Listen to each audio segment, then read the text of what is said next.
QC, Queens Counsel, who is one of the leading Queens Counsel in the Bahamas, often on cases on the other side from me.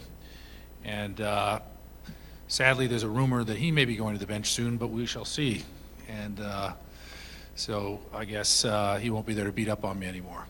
And my name is Brian Simms, and I'm also Queens Counsel.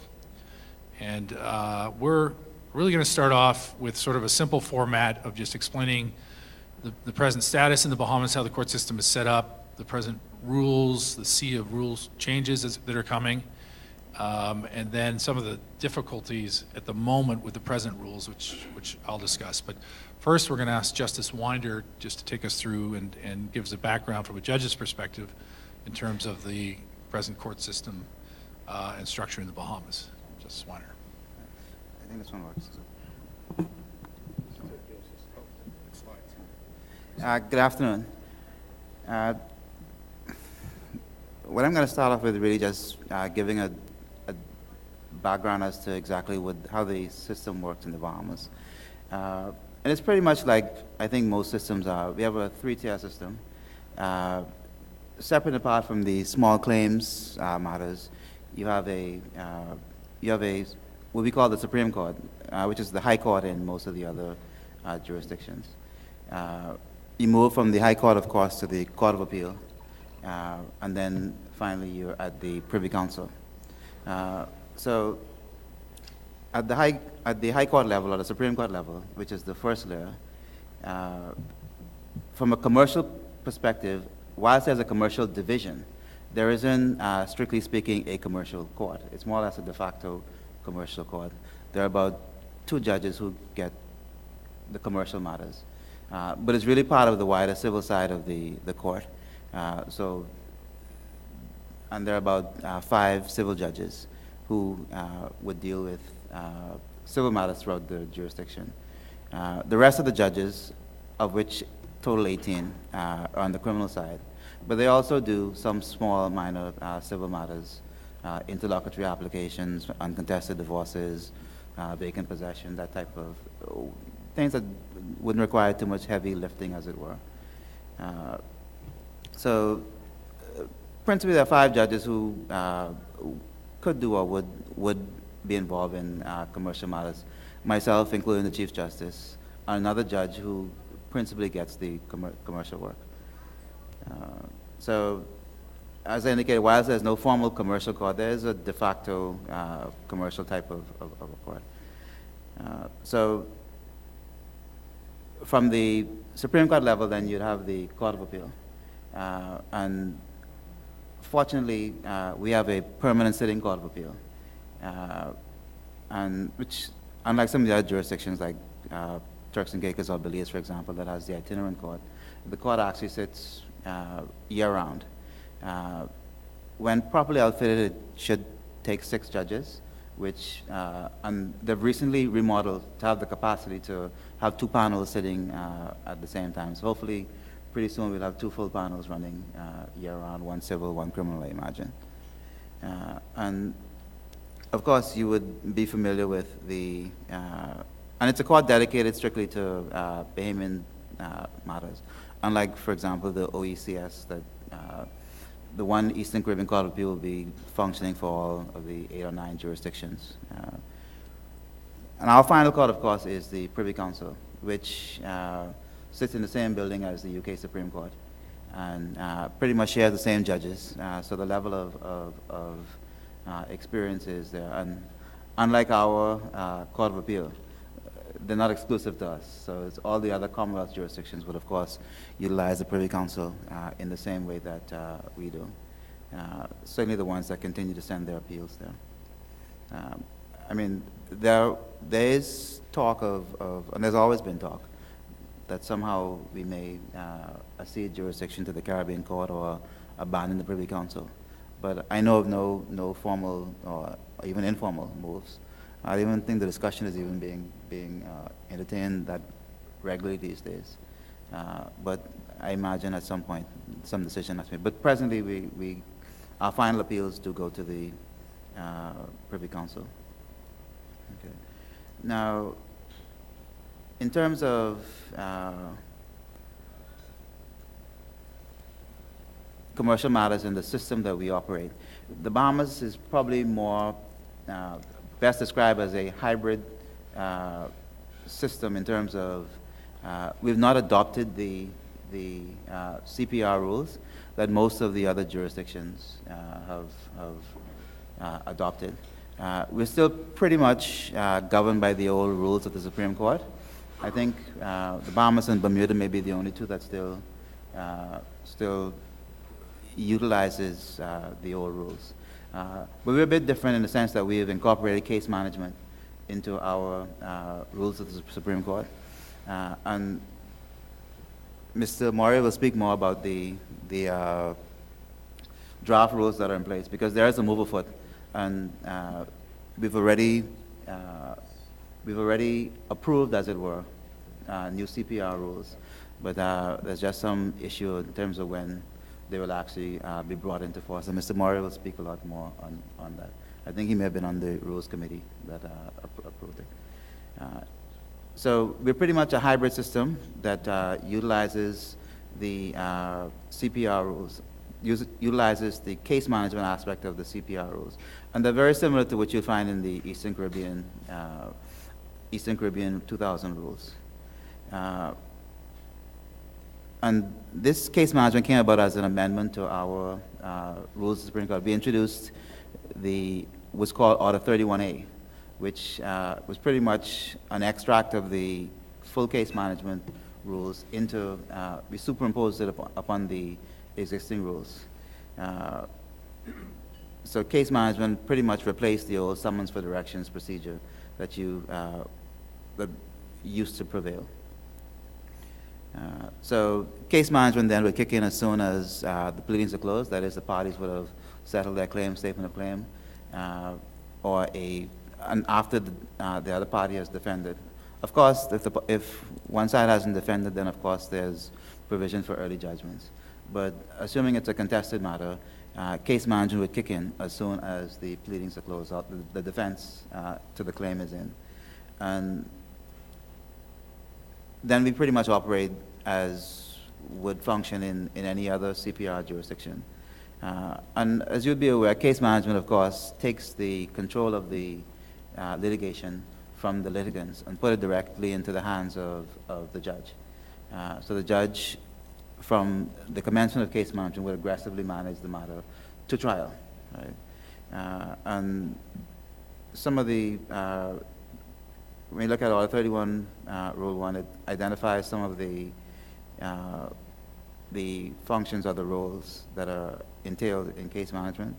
Matters like encouraging the parties to settle, or to cooperate with each other in the conduct of the proceedings, identifying the issues at a very early stage, deciding promptly which issues needs full investigation and trial, and accordingly disposing of them summarily, deciding the order in which issues are to be resolved, encouraging the parties to use any appropriate form of dispute resolution, and facilitating the use of such procedures, actively encouraging and assisting the parties to settle the whole or part of the case on terms that are fair to each party, setting time standards or otherwise controlling the progress of the case, considering whether likely benefits of taking a particular step will justify the cost of such step, dealing with many aspects of the case as is practical on the same occasion, dealing with the case or any aspect of it where it appears appropriate to do so, making appropriate use of technology, giving directions to ensure that the trial of the case proceeds quickly and efficiently, and ensuring that no party gains an unfair advantage by reason of the party's failure to give full disclosure of any relevant facts prior to trial. So pretty much judges are expected to take control of the case and direct it to conclusion, which of course includes actively managing the first thing you get in case management is you get a trial date. So as soon as you get into case management, you know that there's a date certain that the trial will start, a date that all the parties have agreed to. And of course, the case management, the parties are required to be there. Not only just the attorneys, but the litigants ought to personally be aware and agree that this is a convenient date for the trial. Directions are set to take you down the road to trial, and matters such as discovery, witness statements, the whole gambit of that you'll get for directions on trial, right? With pretty much what you would ordinarily expect. So the goal then is for each case, once it becomes judicially managed, there's a clear management timeline. The system seeks to ensure that the matters progress to conclusion and do not become part of an existing backlog. And there's considerable power in the judge to seek to achieve this objective. Thank you, Justice Weiner. We're now going to have momentarily Mr. Moree address a number of issues coming out of case management, the practical side. But I often like to do a survey of the crowd. How many other people left their passport locked in the safe when they checked out this morning, besides me? So a few of us will have to race back upstairs, and hopefully they won't have rented out the rooms yet. Anyway, I'm going to pass you over to Brian, who is always a very eloquent speaker and always on, as I say, on the other side of the case. And although this time I actually get to interrupt him if he goes too long, for a change. Good afternoon. I must say that I'm a little taken aback and immediately put on the defense because I'm so unaccustomed to Brian Simms saying anything good about me that I have to see if I can recover. But it's nice not to be fighting one another today, Brian. I just want to elaborate a little bit from a practitioner's point of view. The first issue that perhaps comes to mind is why are we talking about the Bahamas? And why would it be of interest to you who've chosen to attend this session? Well, I just want to try to answer that very succinctly. I think one reason why perhaps we may say something today which is of interest to you is because the Bahamas, as many of you know, is one of the major offshore financial centers in the world, and certainly in the region that we are in.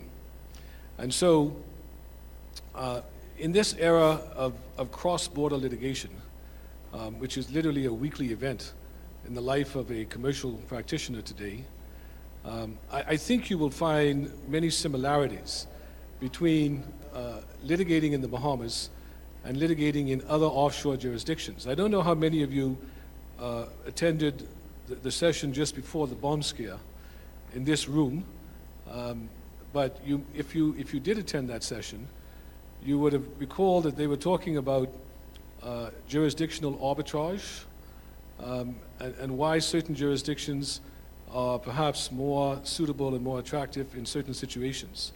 And I think that we want to try and cover that a little bit here in terms of the Bahamas. Secondly, because the Bahamas is an international financial center, often you will find international cases which have a connection to the Bahamas or to one of the other offshore IFCs, either because of a particular entity in the structure that has been used, companies incorporated there, perhaps trusts that have been set up there, or because sometimes you can follow assets through the banking systems of the offshore IFCs, and you may find assets, whether it be real estate, shares of a company, money in a bank account, and I know that Brian will be talking about cross-border enforcement in a few moments. So I don't think this is entirely a parochial subject. I think in the international world that we live in today, the prospect of you having to address or advise a client on enforcing judgments, commencing litigation, going cross-border, I think is a very real and practical one for those of us who practice in civil litigation and commercial litigation. So having said that, let me just try to address some of the major issues and highlight one or two of the contrasts. With regard to our current system that Justice Winder spoke about, I would only say this. The new rules which are being contemplated, and we hope that they will be in place sometime this year, does fundamentally change the dynamics of litigation in the Bahamas. In this sense, Litigation, as we can say in the old days, was somewhat lawyer-driven. And for that reason, there were lots of delays, lots of machinations, and the pace at which a case would go through the courts and indeed get to trial was largely dependent, if not exclusively, very substantially, on the various lawyers involved in that case and how attentive they were, how busy they were, how much their own clients wanted to advance the case. And so you ended up in a situation where litigation was taking a very long time and was the byproduct of the lawyers fighting out issues between themselves. One of the primary objectives of the new rules is to change that, as Justice Winder said, to go from a lawyer-driven system to a judge-driven system. And this is a relatively simple matter, but it will have a profound impact upon the conduct of litigation in our jurisdiction. First of all, judges now are encouraged to aggressively case manage these cases. No longer will dates be dependent upon the diary of the lawyers. No longer will you be able to inundate the courts with what we call interlocutory matters. And for the uninitiated, interlocutory matter is simply something that starts after the action has been commenced and before the judgment. That's a critical period in the life of a case, and that's where a lot of the action takes place. This idea of filing 15 and 20 different interlocutory applications, each one taking 4 or 5 months, wanting to appeal every interlocutory decision against you, dragging it out for 3 or 4 years, is very much a thing of the past. And judges are now firmly in control of these actions. They take a case pretty much from the beginning. Obviously, practicalities will sometimes dictate a matter going before another judge if the one who's dealing with it is away or sick. But generally speaking now, cases are assigned to judges early in the life of that case, and that judge becomes seized of that file, and he or she will then take that trial all the way through. So they become, the judge, him or herself, becomes very familiar with the issues, and of course, as Justice Winder says, has very wide powers under the current case management module to move the case along.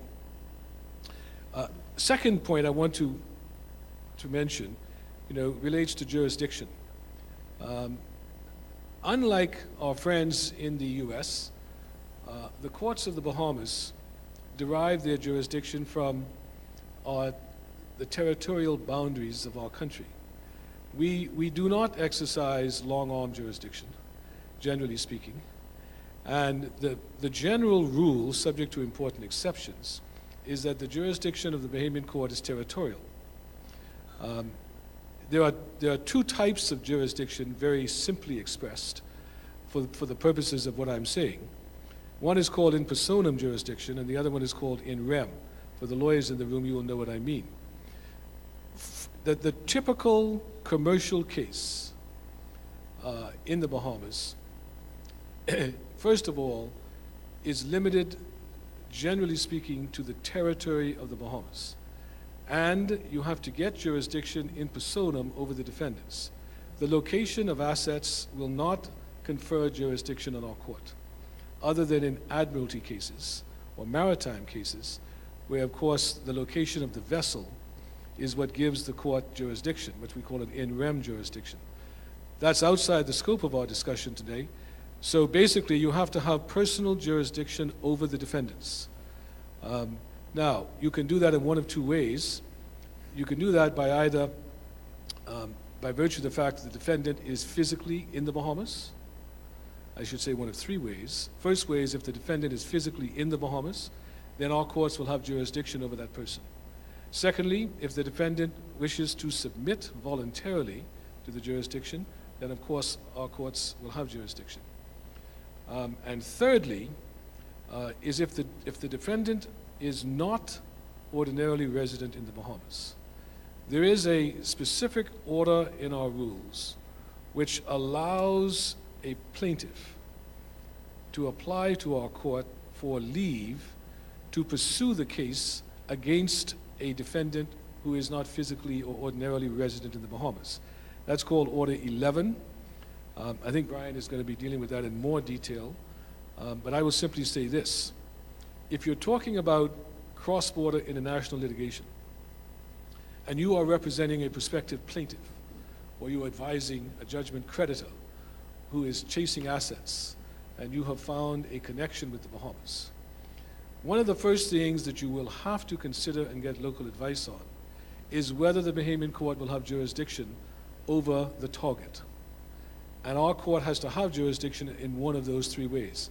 Let's assume for a moment it is unlikely in a contentious matter that the target, that is the would-be defendant, is going to submit voluntarily.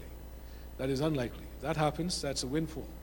Right? So you're going to be left with either the defendant is in the Bahamas. Now that is very unusual in an international cross-border case.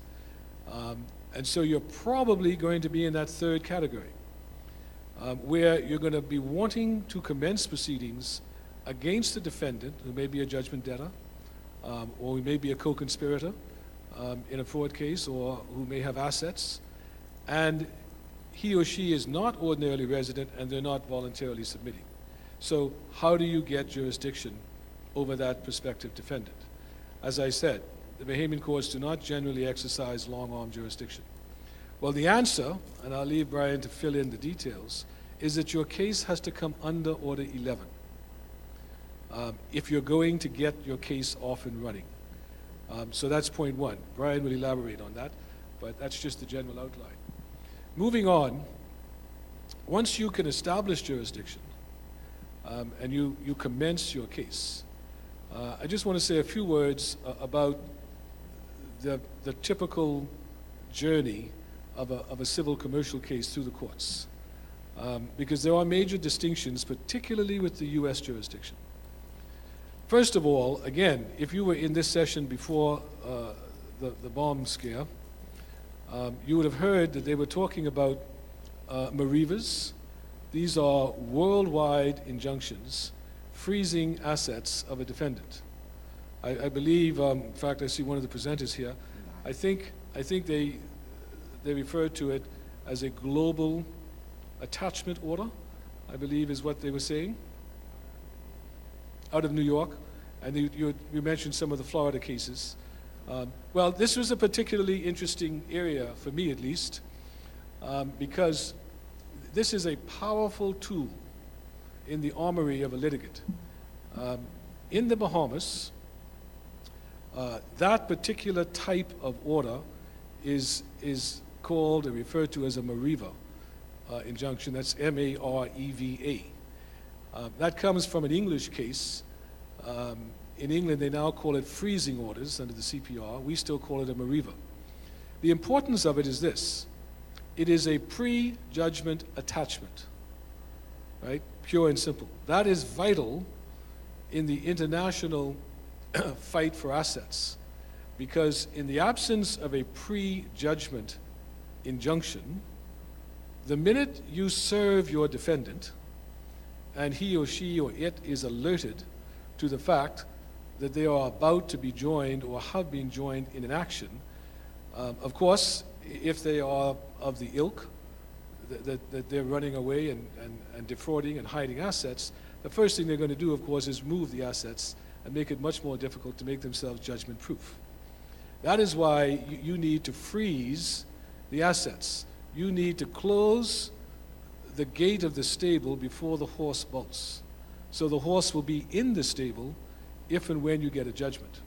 Otherwise, you'll end up with a judgment, the stable will be empty, and you'll just have to move to another jurisdiction in order to find assets.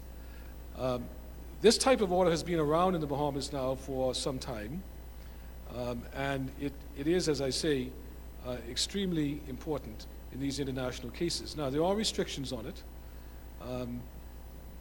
The Moreeva started off really just against foreign defendants, but it is now available against all defendants, foreign and local. You have to show what's called imminent dissipation of assets. In other words, you can't just go into court and say, I'm suing this person, I want to freeze his assets. You have to put credible evidence before the court on a prima facie basis that there is a likelihood that if the injunction is not granted, the defendant will seek to dissipate the assets in order to make himself judgment-proof. Frankly, at a practical level, the evidential basis, the bar is quite low at this stage, based on the authorities, but you do have to show some apprehension of imminent dissipation.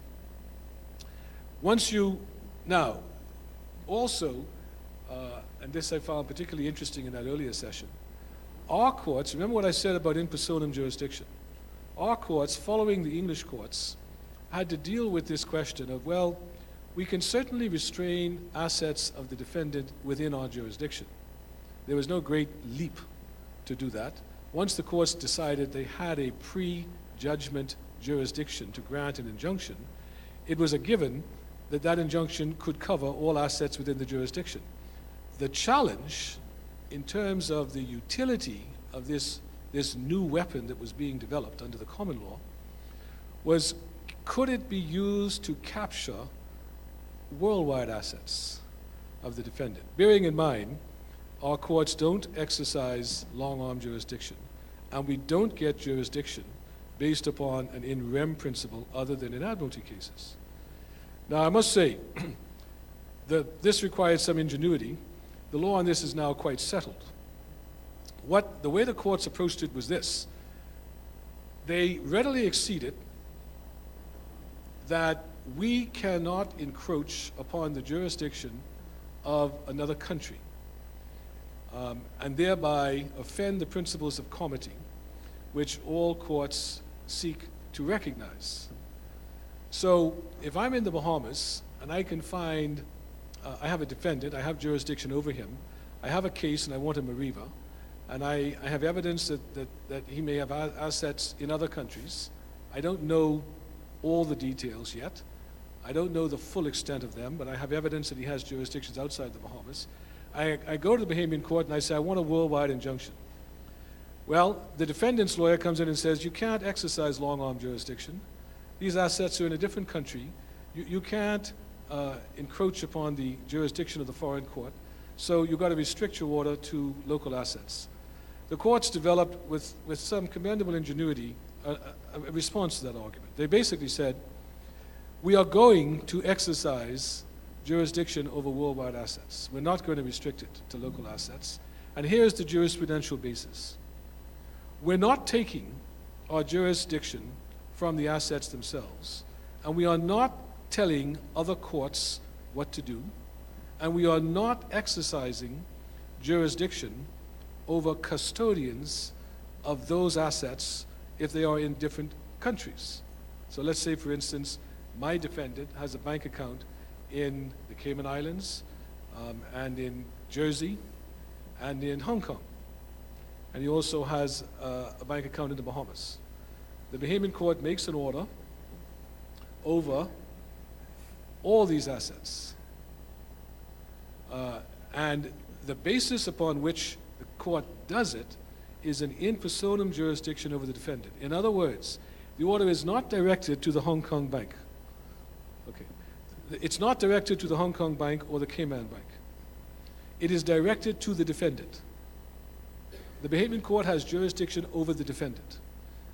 And the order says to the defendant, you are not to remove or take any steps to dissipate your assets, and if you do, then you would be in contempt of the court. Also, that is often followed by a discovery order, which requires the defendant, within a period of time, to swear an affidavit setting out his defendants, so you know what your Mariva has caught, what assets are in the net. So the jurisdiction, okay, I'm getting a look from Brian, so I better wrap up. So the jurisdiction is really based not on the assets, not on the foreign jurisdiction, but on the in personam jurisdiction of the defendant itself.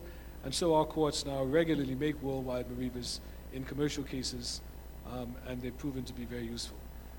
Literally 60 seconds. I just want to highlight it, and it may come up if we have questions and answers. I want to make the point. Discovery, depositions, which are well known to the American lawyers, and discovery is much more restricted under our system than is in the US and many other countries. Pre-trial discovery is very limited in our system. There is discovery, there's discovery of documents. There are no depositions at all. American lawyers find that hard to believe.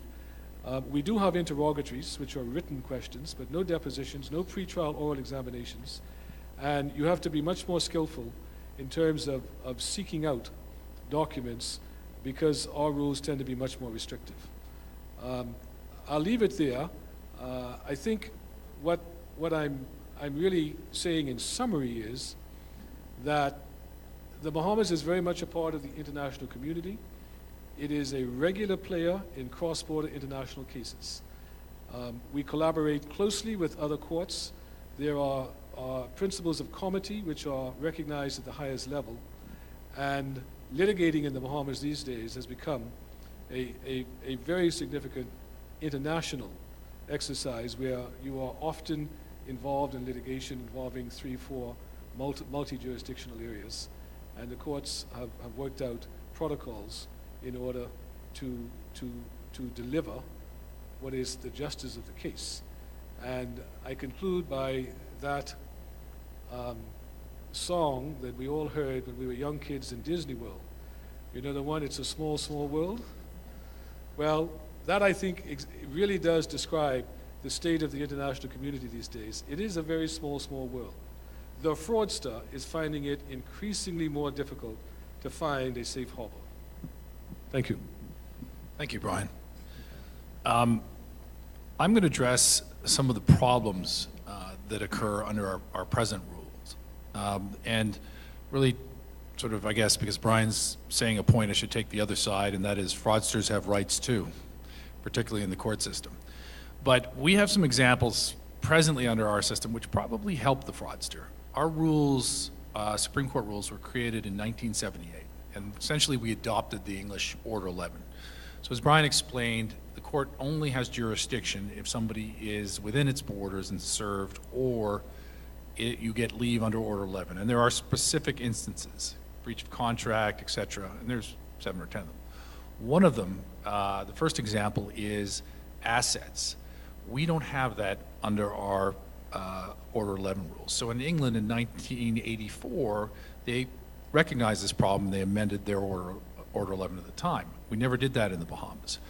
So it is a great jurisdiction to market trusts and assets for bank deposits because you can't sue someone if you don't have a way to serve them.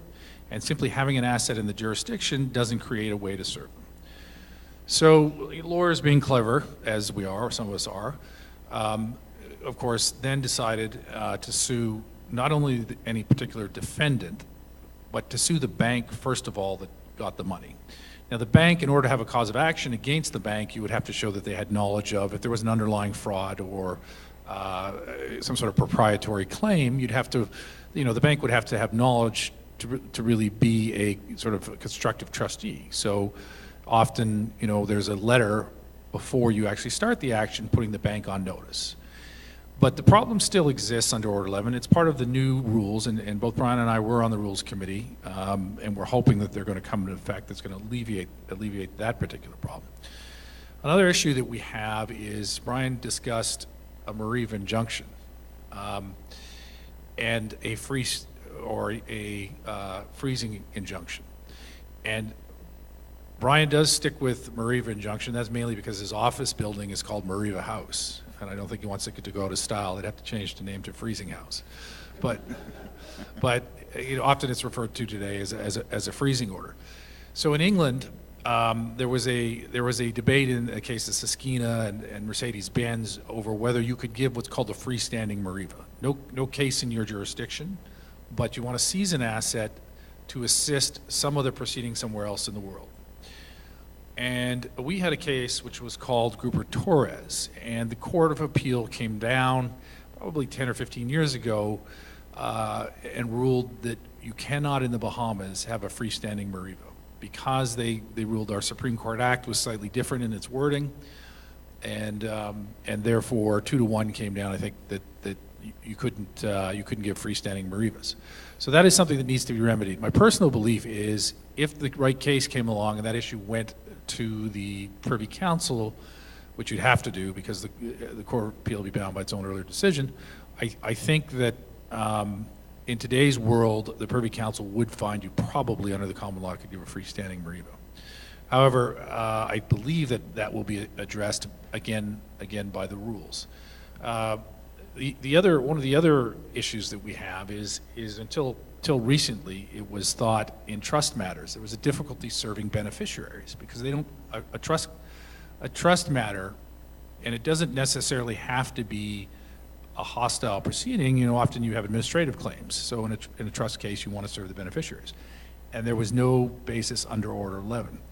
However, in a recent ruling by Justice Winder, he has there's a provision in Order 11.2 that says if a court has jurisdiction by an enactment, that they can give leave to serve those proceedings. So he has expanded the law, which is helpful, and you know, a judge sort of created a way to deal with a gap.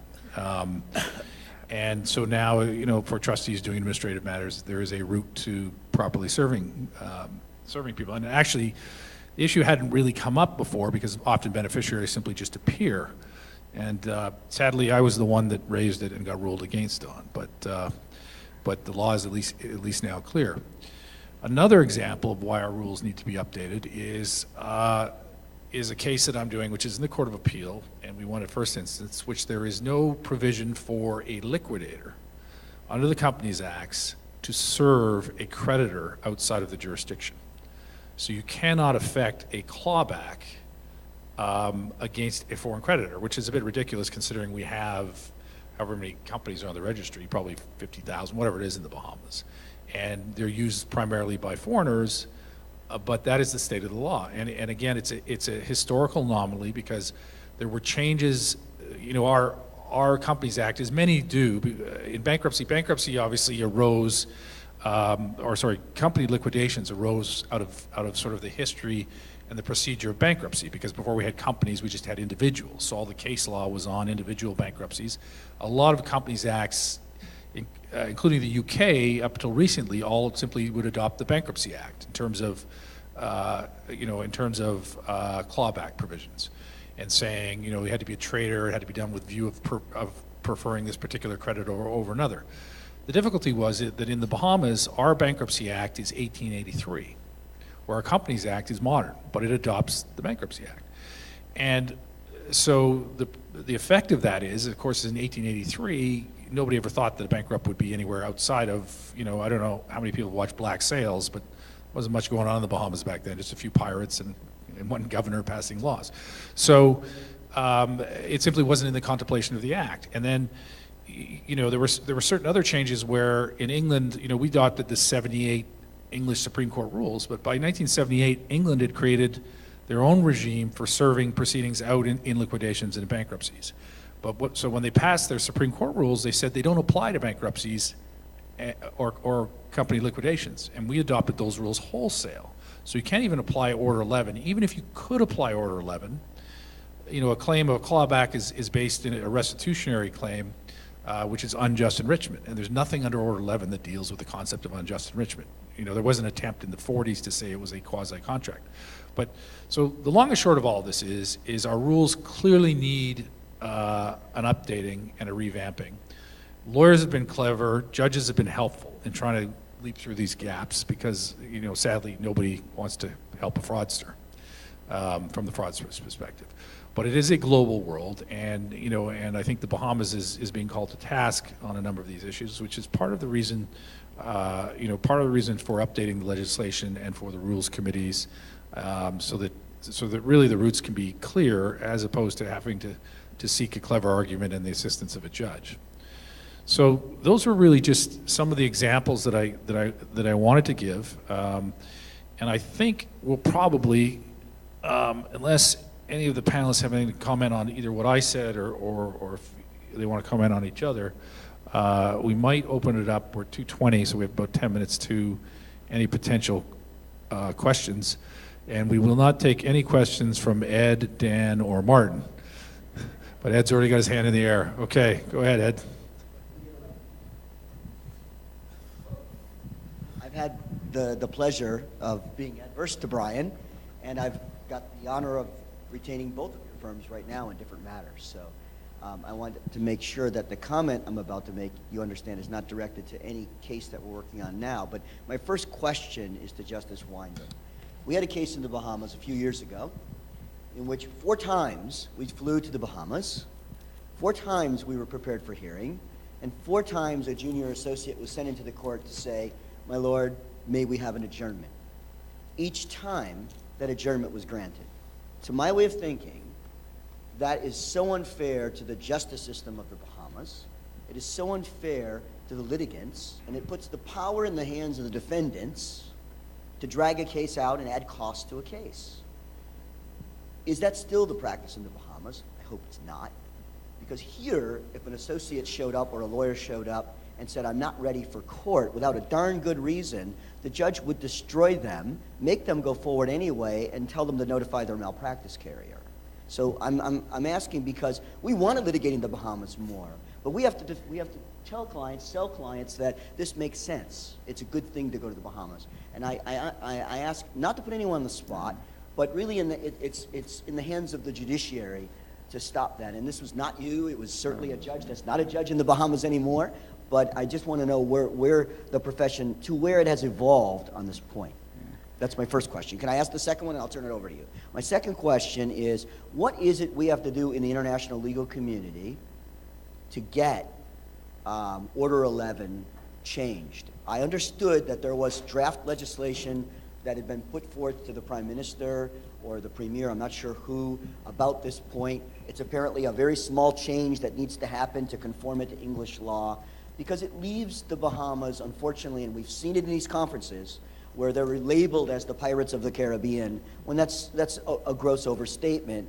But it does allow fraudsters the advantage in many cases. If you could be politically correct, because I descend from a pirate, I find that offensive. I would love to have descended from a pirate. That would be such a great story to tell. So my point is that at the end of the day, what can we do to help you? Because my understanding is the legal community in the Bahamas wants this to change as well. So that's to anybody. But my first question was specifically to Justice Winder. So before you go, Mr. Davis, how long ago was the case? 6 years ago, Yeah. 6.5 years ago, about Yeah. that. I think the environment has changed substantially. At the very least, there'll be sufficient court sanctions for allowing the adjournments. If the court thought that the justice situation allowed an adjournment, there would be immediate court sanctions that ought to follow, which I think would likely to happen now. I'm not sure what the circumstances were, but I think we've moved to the extent that we're not as I think these two folks here would agree, that is not quite as drastic as that. Certainly 4 times for an adjournment, I find it difficult to see. I see Marco smiling, so probably he may have been on record in that one. He wasn't the junior associate who came in for Mr. Simms. I think I sold my fishing boat, so that one doesn't happen anymore. Don't adjourn as often. I think that's part of the paradigm shift that has occurred where we've gone from lawyer-driven litigation to judge-driven litigation. So while, of course, it's up to an individual judge to do what he or she thinks right in his courtroom, that is far less likely to happen today because of this paradigm shift. And on Order 11, I'll simply say this. Thank you for your help, your offer for assistance. I think we're almost to the finish line, because under the new rules, and most of the heavy lifting has been done on our new rules, we've just got to get it to the finish line. Order 11 has been changed under the existing draft of the rules, which has been approved in principle by the Rules Committee.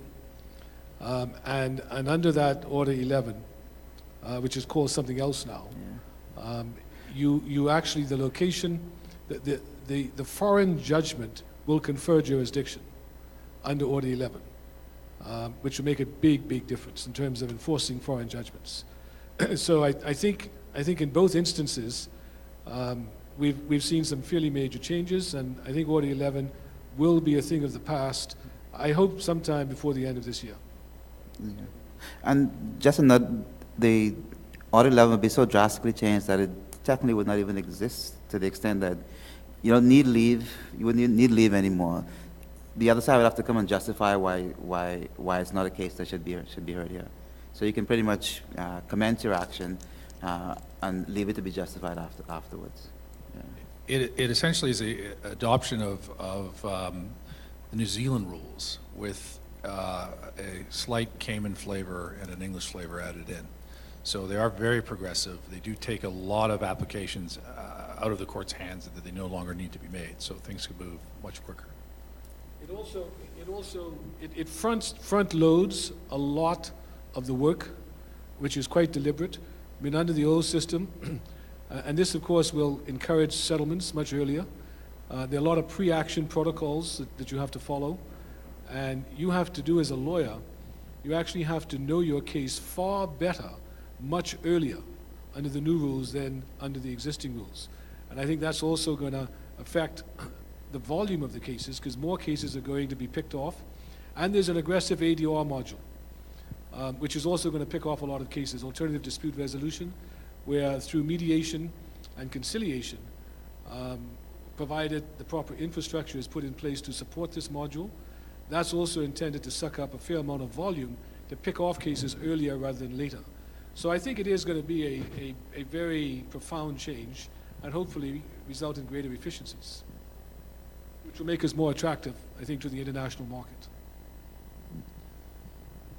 Are there any other questions?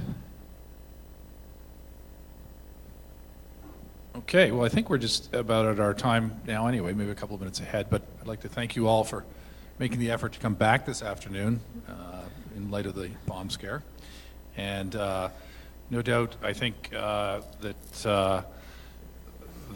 David is saying that, you know, it was his Russians that are after him again, but could have been any one of you who didn't really want to come this afternoon, but here we are.